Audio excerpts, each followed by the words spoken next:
بسم اللہ الرحمن الرحیم۔ جمعرات اور جمعہ کے دن یہ تسبیح کر لیں، 80,000 حاجات پوری ہو جائیں گی۔ دولت، شہرت، عزت، شفا، اولاد، شادی، گھر، گاڑی، صرف یہ ایک وظیفہ کرنے سے سب کچھ مل جائے گا۔ ماہ شعبان کے مہینے کے اندر جو بندہ جمعرات یا جمعہ کے دن اس عمل کو کر لیتا ہے، اگر اس بندے کی 70,000 حاجتیں ہوں، وہ 70,000 مرتبہ الگ الگ اللہ کی بارگاہ میں دعا کرے تو ہر بار جب وہ دعا کرے گا، اللہ تبارک و تعالیٰ اس کی دعا کو قبول فرما لے گا۔ تو پھر آپ اندازہ کر سکتے ہیں کہ اس عمل کی کتنی طاقت ہوگی، اس عمل کی کتنی تاثیر ہوگی کہ اگر بندہ ایک ہی وقت میں 70,000 مرتبہ اللہ کی بارگاہ میں ہاتھ اٹھائے اور ہر بار الگ کچھ مانگے، اللہ تبارک و تعالیٰ اس کو عطا فرما دے گا۔ ہماری تو زیادہ حاجتیں نہیں ہوتی، ہماری زیادہ ضروریات نہیں ہوتی، ہماری زیادہ مشکلات نہیں ہوتی، لیکن اس عمل کی طاقت اتنی ہے کہ اگر ایک ہی وقت میں بندہ 70,000 مرتبہ بھی مانگے تو رب اس کو خالی نہیں لوٹاتا، کیونکہ یہ مہینہ جس مہینے کے اندر اس عمل کو میں آپ کو بتا رہی ہوں، یہ مہینہ بڑی برکت والا ہے، یہ مہینہ بڑی شان والا ہے۔ اس مہینے کی اپنی بڑی رحمتیں اور برکتیں ہیں۔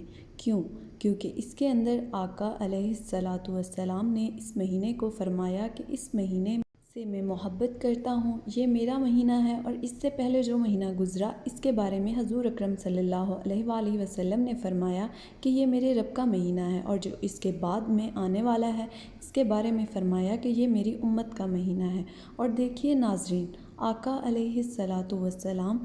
ہمیشہ اپنے آپ کو درمیان میں رکھا، ادھر رب کی ذات ہے، ادھر امت ہے، تو فرمایا درمیانہ مہینہ میں اپنے لیے رکھتا ہوں،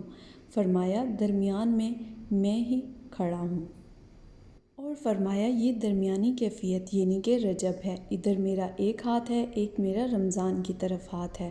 فرمایا درمیان میں شعبان کی طرح کھڑا ہوں، فرمایا کہ میں اللہ کی بارگاہ سے لیتا ہوں، اپنی امت کو عطا فرما دیتا ہوں۔ دوستو، پھر آپ کا اندازہ لگائیے کہ اس مہینے کو جس کے بارے میں حضور اکرم صلی اللہ علیہ وآلہ وسلم فرماتے ہیں کہ میرا مہینہ ہے اور ساری کائنات رب نے بنائی ہے، اپنے حبیب کے لیے ہے، تو پھر آپ جب اس حبیب کے وسیلے دے کر اور جس مہینے سے آقا علیہ الصلاۃ والسلام پیار کرتے ہیں، تو آپ جب یہ وسیلہ رب کی بارگاہ میں پیش کریں گے تو انشاءاللہ آپ کے ہاتھ بعد میں چہرے پر پھیریں گے، اللہ آپ کی مشکل کو پہلے آسان فرما دے گا۔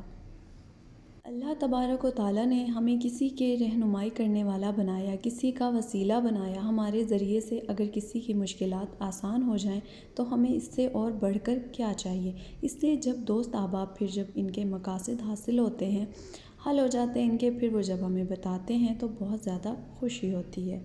یہ عمل بڑا قیمتی ہے۔ اگر کسی میری ماں بہن کو اولاد کا مسئلہ ہے یا گھر کے اندر ایسا مسئلہ ہے کہ بیماریاں ہیں، تو آپ نے ایک گلاس پانی رکھ لینا ہے، پانی کے اوپر دم کر کے آپ سارے گھر والے بھی پی سکتے ہیں اور سب کو انشاءاللہ شفا یابی ہوگی۔ اس طرح آپ کے بچے نالائق ہیں، اسکول کے اندر پڑھنے نہیں، یا کوئی ایسا بچہ ہے جو بار بار امتحان کے اندر فیل ہو جاتا ہے،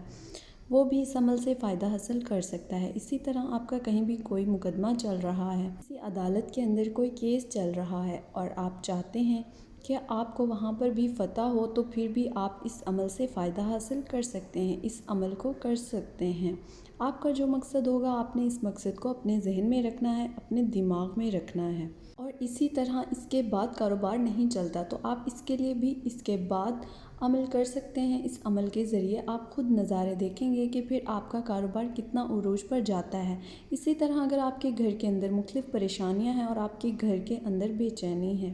سکون نہیں ہے، اور اپنے گھر میں اندر ہی چاہتے ہیں، تو پھر آپ اپنے گھر کی سکونیت کے لیے اس عمل کو ایک مرتبہ ضرور کیجئے گا۔ انشاءاللہ اتفاق کی دولت ملے گی، آپس میں محبت پیدا ہوگی، بے چینیاں اور بے سکونیاں ختم ہوں گی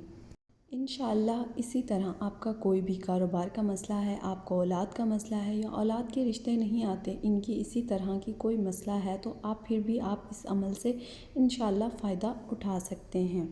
یہ عمل بڑا مجرب ہے، آپ اس عمل کو ایک مرتبہ ضرور کریں، انشاءاللہ اس کے نظارے خود اپنی آنکھوں سے دیکھیں گے۔ جو بندہ اس کو جمعرات اور جمعہ کے دن، اب میں جو وقت بتانے لگی ہوں اس کا آپ نے ذرا دھیان رکھنا ہے، جس طریقے سے میں آپ کو بتاؤں اور جیسا ہی میں کہوں، آپ نے وہی الفاظ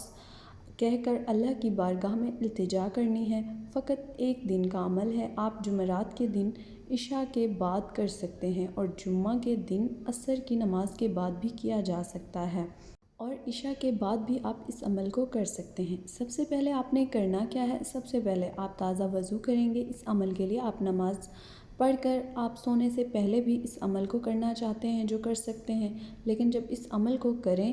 اس عمل کے دوران کسی سے بھی آپ نے گفتگو نہیں کرنی۔ گھر کے اندر چھوٹا فرد ہو یا بڑا فرد ہو یا کوئی بھی شخص ہو، آپ نے سب کو پہلے بتا دینا ہے کہ مجھے اس عمل کے دوران پریشان نہ کیجیے گا، میرے ساتھ گفتگو نہ کیجیے گا۔ اگر آپ کوشش کریں تو کسی کو بتائے بغیر بھی کسی تنہائی والی جگہ میں بیٹھ کر اس عمل کو کریں گے تو آپ کو انشاءاللہ مزید اس کا زیادہ فائدہ حاصل ہوگا۔